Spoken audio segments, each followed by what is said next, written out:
So hello and welcome to this webinar called Make This Your Year of Purpose, Passion, and Peace. My name is Diane Haworth. I'm a heart-centered success coach, an author, a speaker, and the founder of the Be Love Principles. And more than any of that, I'm just somebody like you trying to figure this out, right?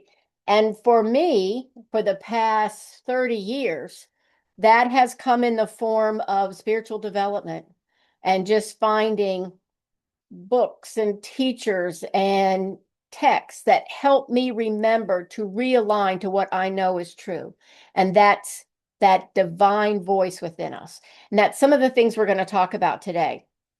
In this particular webinar, I'm going to talk about what's going on real briefly in the world, how we can tap into our own guidance through the energies to have more of a roadmap, a personal roadmap for each of us to navigate the next year. And then we're going to end up with a Q&A. If you are not joining us live, I just want to let you know that in my webinars, the Q&A is always private. So that is one of the advantages of being able to be here live. Okay, so let's get started. Now, anybody notice just when we thought things were calming down? Not so much, right? Maybe we were just all hoping that things were going to calm down a little bit. And that just has not seemed to be what was happening. So one of the things that I wanted to mention, I'm not an astrologer. I'm not somebody who studies the cosmos.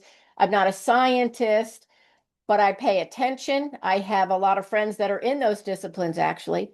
And I do know from everything I read and hear, and when I've talked to my friends, that even the planets are in an alignment that nobody alive has ever seen before, right?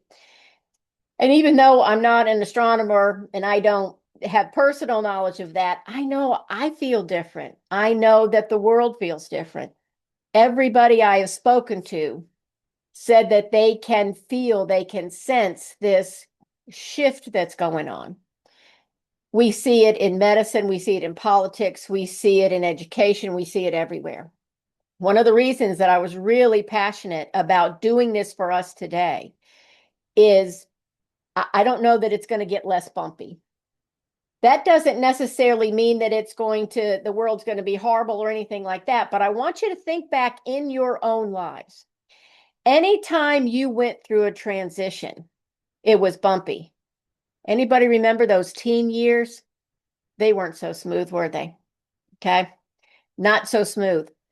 When we were transitioning from a student to an adult, we were going into our first jobs. We were maybe going into romantic relationships. Maybe we were leaving romantic relationships. Maybe there was some sort of a trauma in our family. These transitions are bumpy. From my experience and from reading, I don't even know how many hundreds of texts of the mystics. And remember, as far as I'm concerned, a mystic is just someone who wants to have a personal relationship with God, love, universe, source, whatever you want to call it.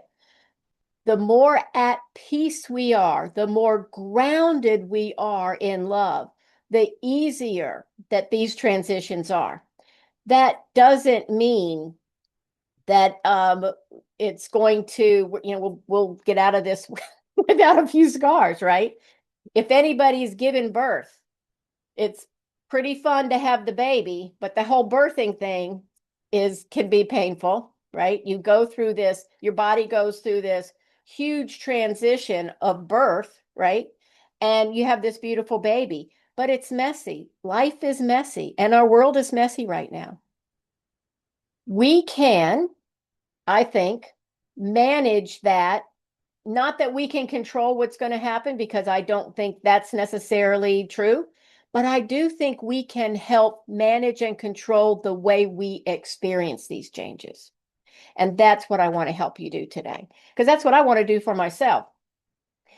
I was looking at some of the changes that we've got that are coming up, and they're even here, actually, right? And of course, one of the things I looked at was AI. That can be really scary. We don't really understand it. I don't, at least. I'm not a technical person. I have taken several classes on AI, especially how you use AI with businesses. I understand some of the potential, but it reminds me that 50 years ago, when I was in college, I had a typewriter. Y'all remember those? A typewriter? That was like the thing we got when we graduated high school. And I remember going to college and I was given the option of taking computer science or a foreign language. And I thought, computers, when am I ever going to use that? That's dumb. My mom's mom was French. Maybe that will just be innate in me. I'll take a year of French. So that didn't turn out to be true, did it? And as we went into the computer age, right, we got the first computers. Remember the printers we used to have with the green bar paper? And then we went to Windows based and everybody lost their mind. I know I did. Like I had just figured this out. And this big change occurred. And we went through that and we made it. And people did have to change the way they did things. People's jobs had to change. My kid's grandfather was a professional typewriter repairman. His job was phased out once computers started coming in. And this is really important. When he was forced to make a change, he started his own business that he then had for 30 years. That became one of the most fulfilling things he ever did in his life. So while there are some things that we are not going to be able to stop, for example, the way AI is going to reshape our world, we can learn how to go with that change. I heard someone say the other day that AI isn't going to take over the world, but people who know how to use AI will be. And let me let a couple people in. Just, when I take my glasses off, I can't see. So we are not going to be able to shift what's going on, not politically, not medically. There are too many pieces that are undergoing huge change this year. But again, we can tap into that place within ourselves that will help us navigate it a little better. And that's what I want us to do today. Regardless of what you see, what you hear, I want you to remember what I consider a basic truth, and that is love is always present, even in the chaos. Love is present. Even when you can't see it, love is present. One of the most important decisions that you're going to be asked to make is, do you want to live from fear or do you want to live from love? It seems oversimplified. I don't believe it is. Fear will guide your actions in a particular way, as will love.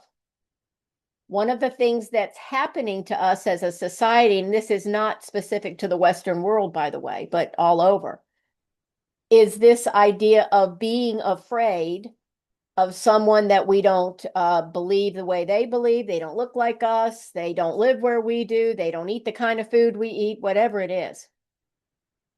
One of the things that I teach over and over, because I know it to be true, is we are all one. We are beautiful sparks of the divine in all these different little packages. Some people look like this, some people look like that. We have these different experiences that makes us richer. We have an opportunity to learn how to collaborate and be compassionate toward each other.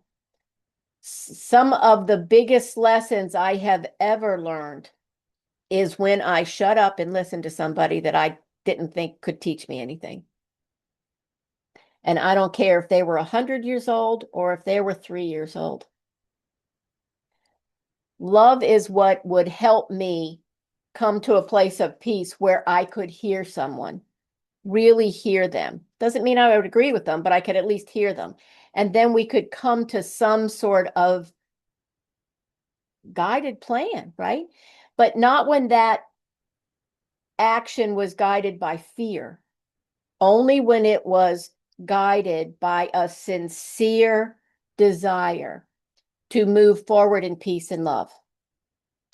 Dr. Martin Luther King's birthday we just celebrated has something that he called the beloved community. And it's just beautiful the way that he found the language to talk about how we could live in a just and loving world. Even reading different authors like that helps you see what love looks like coming through a different lens. It's the way I look at it when I'm thinking about different authors I'm going to read. How does love come through their wisdom, through their lens, through their experience? That's something we're being invited to do this year, I think. I'm convinced of it. What I want you to consider is that think of 2026 as an environment that you are going to be operating in. So I mentioned before, some of you all were on the call, that here in Virginia, we're hearing snowstorm predictions. So everybody's thinking, okay, do I have food in the house? I have to have gas in the car. It's not that we're going to stop living our lives, but we're preparing for a weekend of possibly bad weather. In 2026, there will be, or there is, because it's already here, an environment, an energy that you can actually work with. And it's fascinating to me the way that we can do it. And here's what happened for me. And I'm being very transparent here. Last year, almost exactly this day, by the way, I was in a meditation. And, a lot of times at the beginning of the year, people will choose a word for the year, like, my word is going to be peace or whatever it is. And it just occurred to me that I could do something a little different. So I just sat, settled myself, and we're going to do this together in a few minutes. And I connected to the energy of 2025. Just in my own mind, I asked 2025, what message did you have for us as a collective? And I heard, for me, it came in 3 words. Flexibility. 2025 would be a year of flexibility, strength, and courage for the collective. And I thought, well, that's interesting. Again, this is January 2025. I got this. So then I said, what about me personally? What is my invitation for 2025? And I heard patience, passion, and peace. And I thought, well, who the heck wants patience? I mean, that's not very cool. That's nobody wants to have to be told that, but okay, that's what I got. Now, that was in January. I did not know then that my husband was already desperately ill. We knew something was wrong. He'd been going to the doctors, and he was under physician's care. He'd been to the hospital. He'd had tests, all of that kind of thing. But we didn't know how sick he was. And as the weeks and the months progressed, having those words to guide me, when we would be at a doctor's office and they were saying, well, this medication should work and you should feel better in a week, and then he didn't. And I would go back and settle myself and say, how can I be more flexible here? Where am I being called to be stronger? What about my strength? Where is my courage? What is courage inviting me to do? And then eventually in April, we had, many of you know, he was diagnosed with stage 4 cancer. And we had 18 days between the day of his diagnosis and the day he passed. It's not a lot of time. He was in 3 different hospitals and hospice during that time. And while I have many practices that support me, notably the Be Love principles, that's one of my big ones. Those words that 2025 invited me to embody time after time just became a lifeline for me. I can remember walking down the hospital corridor thinking this is my opportunity for patience, right? Because you're always waiting for another doctor or another test, something like that. This is my invitation to be strong. This is my invitation to have courage. So this isn't just a fluffy, fun little exercise. This truly became a foundation for everything I did in 2025. This exercise I'm going to lead you through. The way 2025 had a specific message for me, 2026 has a specific message for you. Think of it as an energy, an essence. And if you've been to any of my webinars before, you know that to me, energy is God. God is everywhere, is in everything. Who knows the way that a message is going to come through to you? Sometimes it's a song. Sometimes it's a phrase that somebody says. This is not the weirdest thing you're going to hear in 2026, by the way, that you're going to talk to the energy of this year. You're going to hear a lot more weird things than this. What I'm going to invite you to do in a moment is to connect, and I'll lead you through it so that you can get your own message. What I wanted to share with you was that when I was preparing for this webinar, and I was partnering with 2026, right? One of the things I heard was getting mad or afraid of the changes that are occurring doesn't serve you. It doesn't help you in any way. I do want to say as a coach that I want you to honor your feelings. So if you hear something, read something, see something that is frightful to you, that's your invitation to bring some love to it and ask for clarity. I'm not asking you not to be human. We are divine beings here to have a human experience. And that includes those emotions. Certainly when my husband died, there's grief, there was sadness, was loss. And I'm still navigating that journey. It's a very human one. As we see the world change politically, medically, in education, and the way we do business, we'll see a lot of change, and we're already seeing it, that will result in certain kinds of losses. And I want you to think back on everything that's changed since you remember being a kid. How many used to get a newspaper to your house? How many had a phone with a string on it that was attached to a wall? And you had one. You had one of them, right? How many, if you wanted to say something to your friend, you either had to walk over to the house and talk to them, or, you picked up that funny phone with the wire on it. I was thinking about my grandfather, my grandpa Haworth, actually, who went from Indiana to Nebraska in the back of a covered wagon. He was born in the late 1800s. Now, think of what he saw. He died in the early 1960s, but think of what he saw. Think of what we're seeing. And we have no idea what our children will see and our grandchildren will see. But what we can do, each one of us, is partner with love in whatever form that comes from, right? So that we can create a container for ourselves, our families, our communities, our countries in the world that is going to help facilitate more collaborative, compassionate, and loving choices. Hope that makes sense.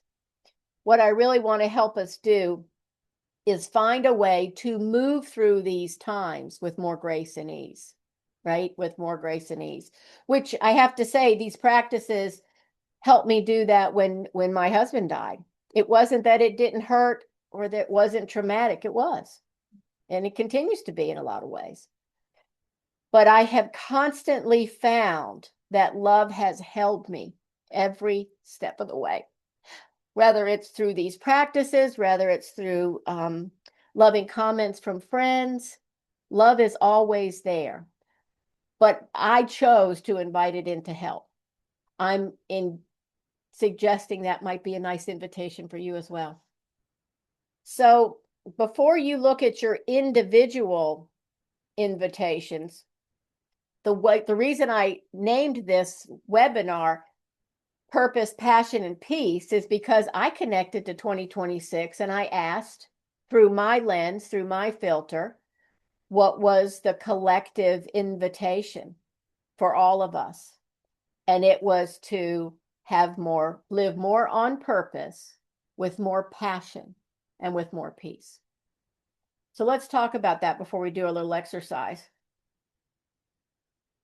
Purpose is something that people can get hung up on, because if they don't have their face chiseled into the mountains at Mount Rushmore, they think maybe they weren't living your purpose.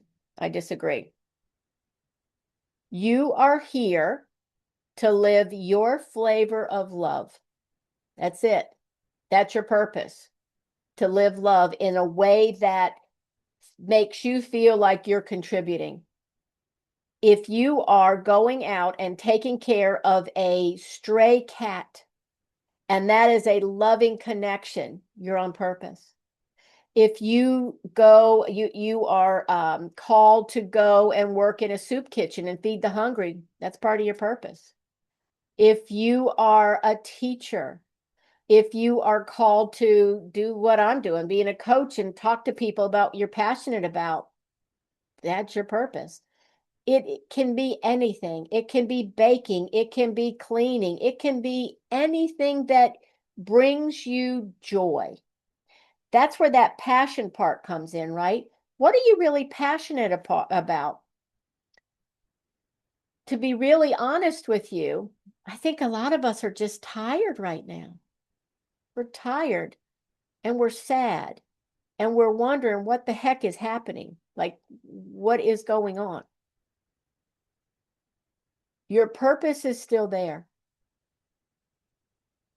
It's very human of us all to be sad and feel overwhelmed at times. That's part of the human thing, right? But your passion is still there. If you've forgotten it, if you don't feel like you can quite reach it, maybe it's just a little bit out of touch, this is where you're going to be going back, reconnecting, and we'll talk about that again in a second. And just saying, show me how. Show me how to be more on purpose. And then this is the part I think that's really important. Show me how to bring more passion to that purpose and bring more passion to everything you do.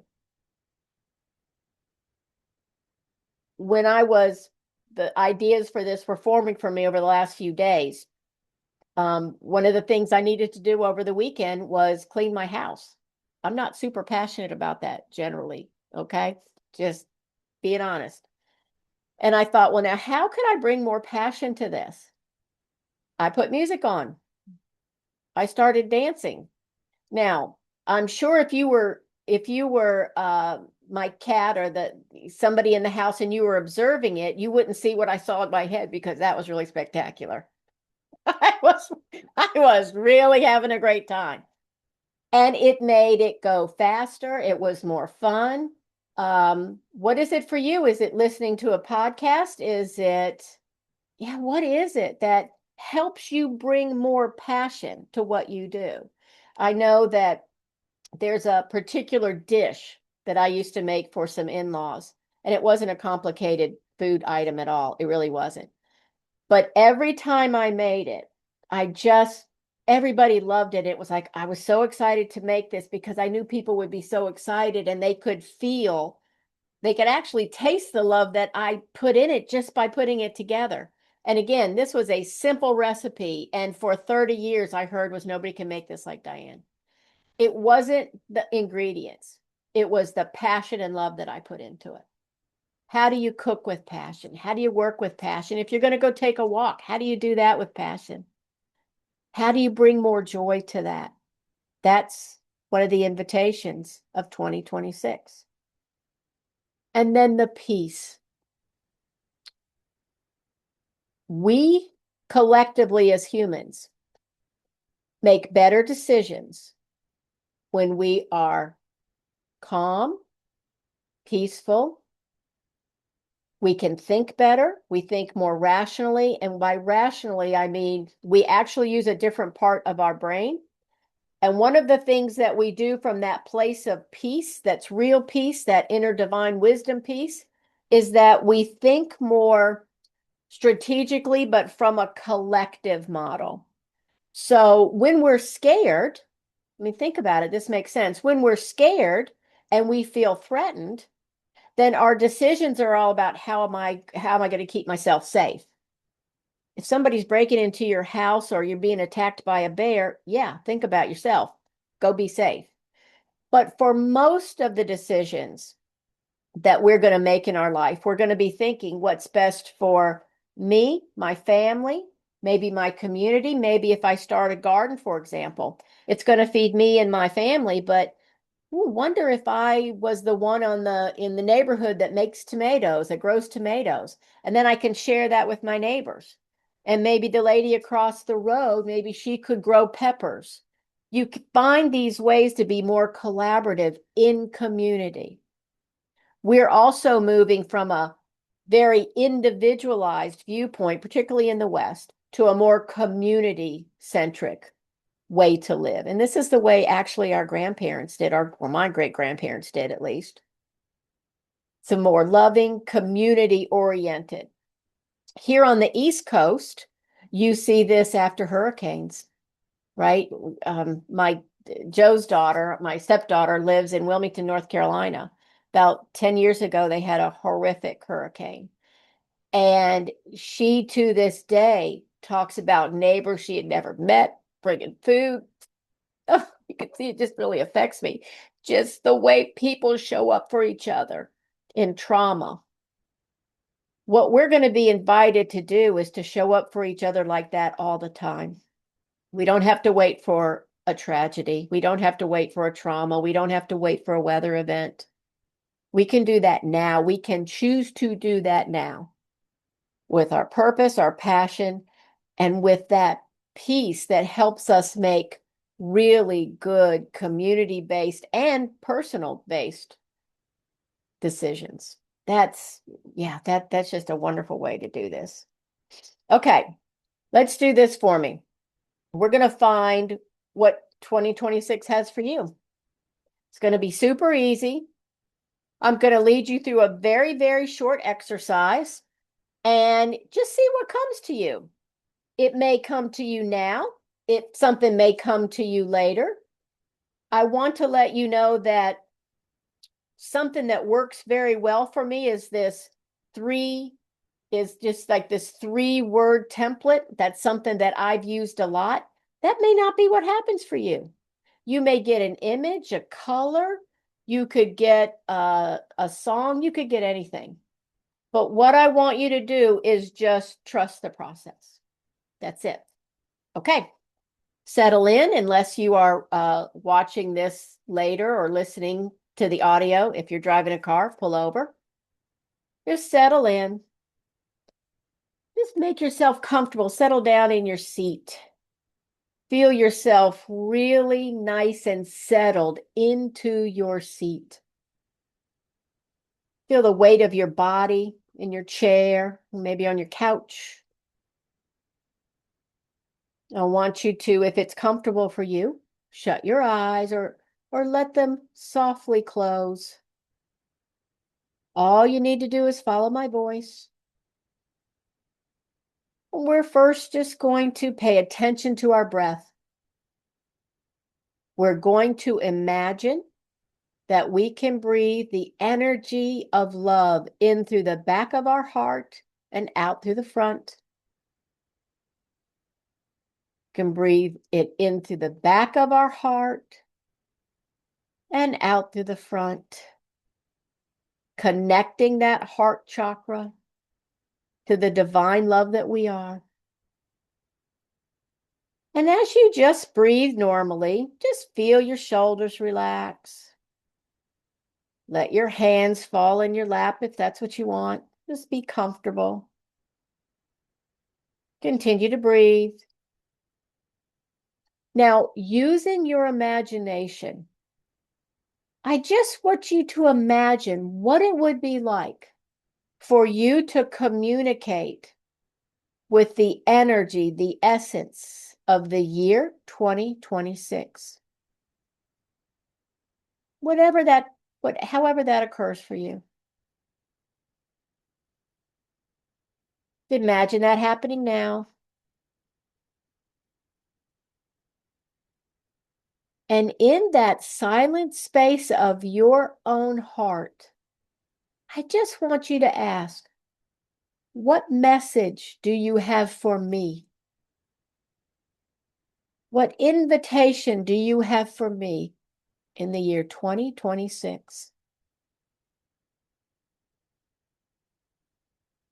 Just relax.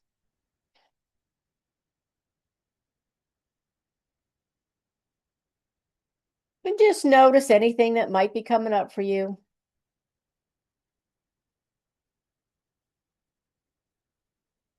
There you go. Now, because we're just going to do this really quickly, I want you to take a deep breath in, forcefully let it out. Start to wiggle your toes and your fingers. I want you to come back. Come back to the room. Feel your body on the couch. Let your eyes start to come open. And if you need to write down what came to you, or if you want to talk about it in our Q&A, that's great. But just make a little note of anything that might have happened. When I do this, I usually go into a meditation and sit with it for a few minutes. I just wanted to give you a taste so that you could get an idea of how to do this. So you will have, in one way or another, an invitation. And if it isn't clear for you, that's the first thing you would do is say, make it clearer. I say that to God all the time. You know who you're dealing with. I need it clearer. And it always comes. It always comes. So I wanted to give you, because being in this place of peace, right, really helps us. I want to remind you that breathing, just taking a moment, stop and breathe. For me, I always love to put my hand on my heart, right? It helps me feel more connected. Just that. Breathing in. And for me, I will breathe in to like 4, count of 4. I will exhale to 6. When your exhale is longer than your inhale, it helps signals the parasympathetic system that you're safe. I had to do that a lot in the hospital, for example, because I didn't feel safe. But the breathing will really, really help. Getting sunshine, being out in nature, that will help. Now you can see what's behind me. And if you could see the rest of my room here, there are all kinds of images of nature, particularly trees. We're tree people. We just are. My dad was a nurseryman, and my son is a forester, and my grandfather, my great-grandfather, they were all tree people. So that is an image that's really very comforting to me. So I have that around, particularly when it's -2 degrees and I'm not going to go outside. I still have images of nature. If you can go out and get sunshine on your face, that's great. If you're in an environment where you can literally put your naked feet on the ground, right? If you are anywhere near the beach, or I have a girlfriend that even in the winter will go out and just ground with her naked feet. There's grounding pads you can get even, but that grounding is going to be really important for us this year, I think. And it's something that I really love to do. I want to remind you that, not that I have to tell you this, we live in a noisy world. It's noisy. Turn off the phone. Turn off the television. Go take a walk. Go sing to yourself. Go visit with friends. I know of a couple that did this brilliant thing. They had basket at the front door. And when you came in the front door, they have adult kids like I do. Everybody had to put their phone in the basket. So when they ate dinner, they actually like looked at each other. They looked at each other and they made eye contact and they really engaged with each other. There are lots of things that we need to do. I'm on screens all day, right? That's part of my job.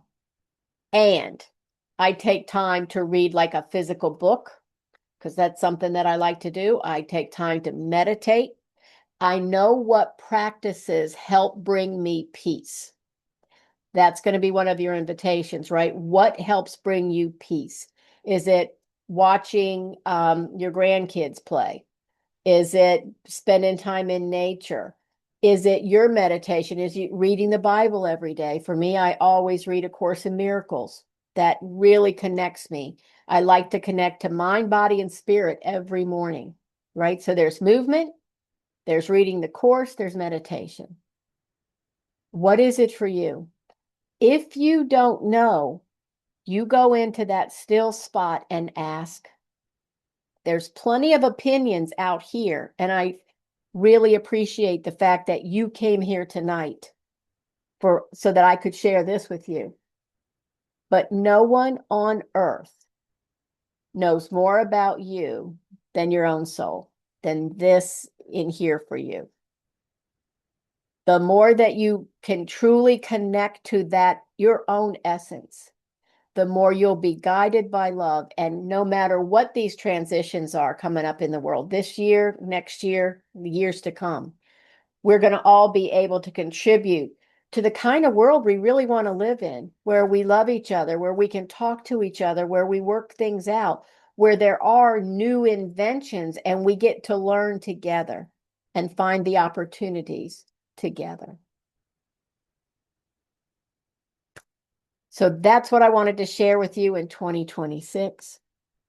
I'm going to stop the recording in 1 second and do a live Q&A. But if you have enjoyed this and if this is the kind of thing you like to do, this is the kind of talk we have every month in my Empowered Spiritual Path membership, and you'll have all the links for that. In the meantime, thank you for being here. If you're here live, please stay. If you're watching us on a recording, thank you for taking the time to do this. Please find out what 2026 has for you. What is your invitation?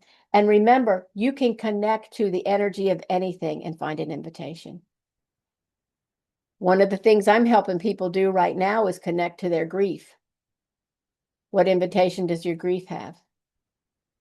Your life is filled with invitations from love. And I hope this is the year that you accept some of them. Okay, love you lots, and I'll see you next time.